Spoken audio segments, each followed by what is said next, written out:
Hai,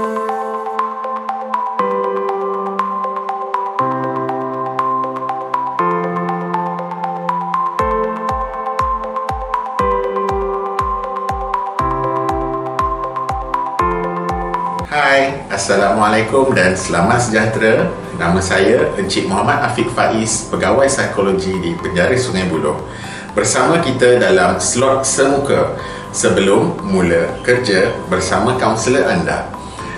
Topik yang saya akan bawakan pada hari ini adalah berkaitan dengan kepentingan untuk menguruskan kesihatan mental. Pertama, untuk kita berfungsi sebagai seorang manusia, kita memerlukan kesihatan mental yang optimum. Optimum bermaksud di sini kita tidak ada isu tentang kecelaruan.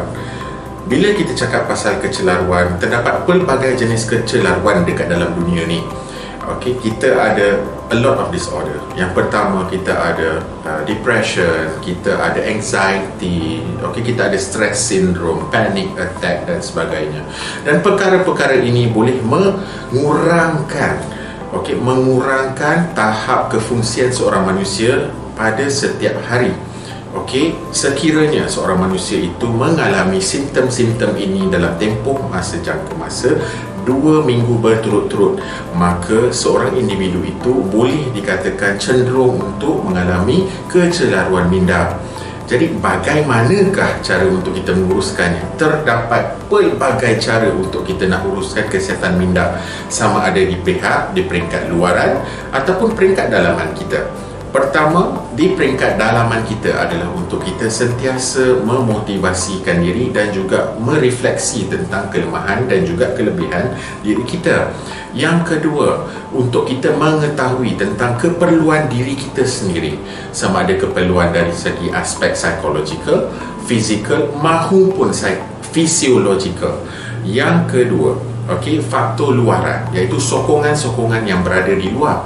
Pertama, kita ada sokongan di luar dalam bentuk pegawai-pegawai psikologi ataupun yang kita panggil sebagai kaunselor.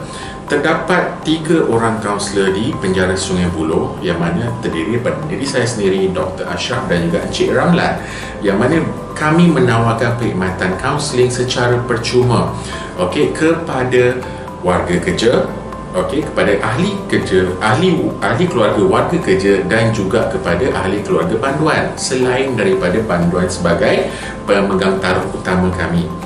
Jadi, apakah itu kaunseling?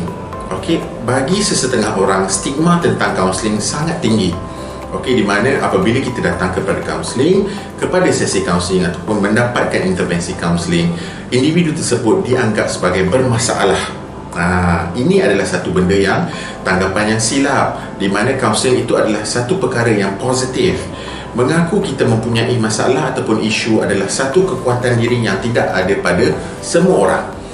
Ini yang saya nak sampaikan, di mana perkhidmatan kaunseling juga adalah ditawarkan bukan hanya untuk sekadar kita bersembang, tetapi kita juga boleh meluahkan dan juga melihat cara pemikiran yang lebih konstruktif untuk kita mendapat celik akal dan membantu mengatasi isu yang kita alami sebentar tadi. Jadi, uruskanlah tekanan, uruskanlah segala kecelaruan, jumpalah kaunselor anda. So, itu sahaja untuk slot 2 minit bersama saya dalam semuka. Semoga kita berjumpa dalam slot yang lain. Assalamualaikum dan selamat sejahtera. Bye.